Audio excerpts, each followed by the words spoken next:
శ్రీ వైష్ణవ మత ప్రచారకుడు, విశిష్ట అద్వైతాన్ని ప్రపంచానికి చాటి చెప్పిన మహాయోగి, తన గురువు తనకు ఉపదేశించిన తిరుమంత్రాన్ని బయటకి చెబితే అది విన్నవాళ్ళు మాత్రం మోక్షం పొందుతారని, కానీ అలా చెప్పిన వాళ్ళు మాత్రం నరకానికి పాత్రులవుతారని తన గురువు చెప్పినా కూడా తను ఒక్కడూ నరకానికి పోయినా పర్వాలేదు, తిరుమంత్రం జపించడం ద్వారా నా దేశ ప్రజలు మోక్షాన్ని పొందితే చాలు అని భావించి గుడి గోపురం పైకెక్కి అందరికీ వినిపించేలా ఓం నమో నారాయణాయ అనే అష్టాక్షరి మంత్రాన్ని గట్టిగా ఊరు ప్రజలందరూ వినేలా చెప్పిన ఆధ్యాత్మిక విప్లవకారుడు, సాక్షాత్తు ఆదిశివ స్వంసైన శ్రీ రామానుజాచార్యుల యొక్క దివ్య దేహం ఎప్పటికీ కూడా చెక్కు చెదరకుండా శ్రీ రంగనాథ స్వామివారి ఆలయంలో భద్రపరచబడిందనే విషయాన్ని ఈ వీడియోలో మీకు వివరించే ప్రయత్నం చేస్తాను. రామానుజాచార్యులు ఈ పేరుకు పరిచయం అవసరం లేదు. శ్రీ వైష్ణవ మతాన్ని ప్రచారం చేసి విశిష్ట అద్వైతాన్ని ప్రపంచానికి చాటి చెప్పిన మహాయోగి, త్రేతాయుగంలో శ్రీరాముని తమ్మునిగా జన్మించి ప్రస్తుత కలియుగంలో సనాతన ధర్మాన్ని ఉద్ధరించడానికి మరల అవతారం స్వీకరించి మనలను తరింపచేసిన వారు శ్రీ రామానుజాచార్యులు. హిందూ సమాజంలో ఎవరైనా వ్యక్తి చనిపోతే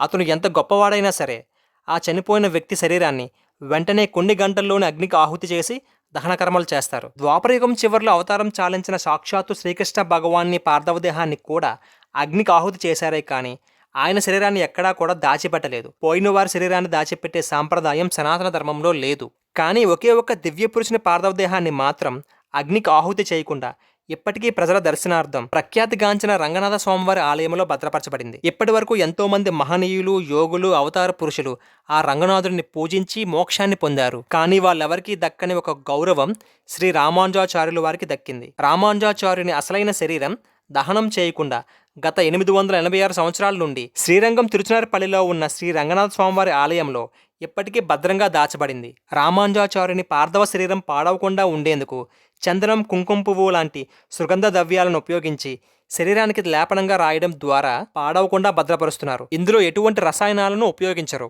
సంవత్సరంలో 2 సార్లు మాత్రం కర్పూరంలో కుంకుమ పువ్వు కలిపి రామానుజాచార్యుని శరీరం పైన అద్దడం వలన ఆయన శరీరం కాషాయం లేదా నారింజ రంగులోకి మారి కనిపిస్తుంది. ఇలా సంవత్సరానికి 2 సార్లు మాత్రమే చేస్తారు.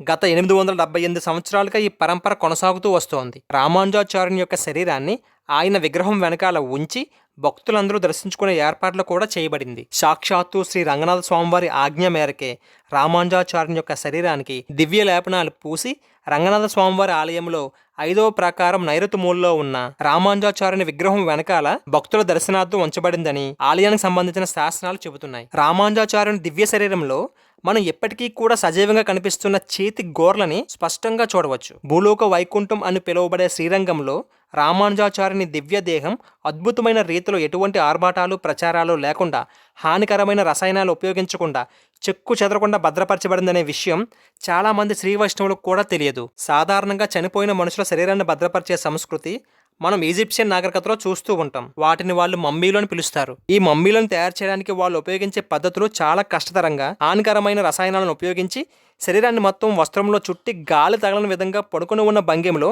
ఈజిప్షియన్లు చనిపోయిన వారి శరీరాలని భద్రపరుస్తారు. అంతటి కఠినమైన పద్ధతిలో భద్రపరిస్తే ఆ శరీరాలు చాలా వరకు ఎండిపోయి కేవలం అస్థిపంజరాలుగా మారి చూడ్డానికే భయంకరంగా ఉంటాయి. వాటికి గాలి తగిలితే పాడైపోయే విధంగా ఉంటాయి. కానీ కూర్చొని ఉండే స్థితిలో ఉన్న రామానుజాచార్యుని దివ్యదేహానికి మాత్రం ఎటువంటి రసాయనాలు వాడబడలేదు. భక్తుల దర్శనార్థం ఎప్పుడూ ప్రదర్శించబడుతూ గాలి వెలుతురు తగిలినా కూడా చెక్కు చెదరకుండా 886 సంవత్సరాల నుండి పాడవకుండా అలానే ఉంది అంటే అది కేవలం శ్రీ రంగనాథ స్వామివారి మహిమ కాక మరేమిటి?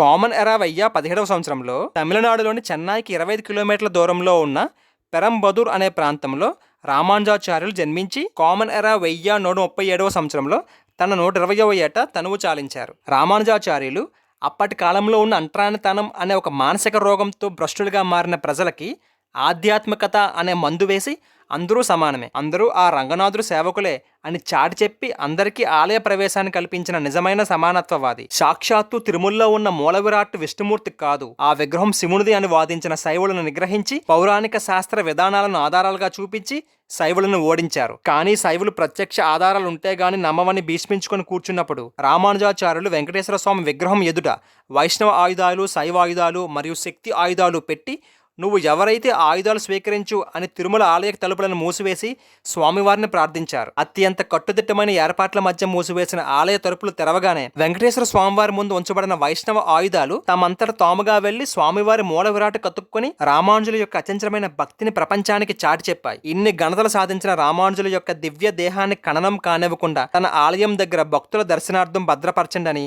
సాక్షాత్తు రంగనాథ స్వామి ఆజ్ఞ మేరకు రామానుజుల యొక్క పార్థవ దేహాన్ని ఇప్పటికీ రంగనాథ స్వామి ఆలయంలో 900 సంవత్సరాలుగా భద్రపరచడం జరిగింది. సనాతన ధర్మంలో భగవంతుడు పిలిస్తే పలుకుతాడు అని చెప్పేందుకు రామానుజుల యొక్క దివ్య పార్థవ దేహం ఒక ఉదాహరణ. ఈ వీడియో మీకు నచ్చినైతే లైక్ చేయండి, షేర్ చేయండి, కామెంట్ చేయండి.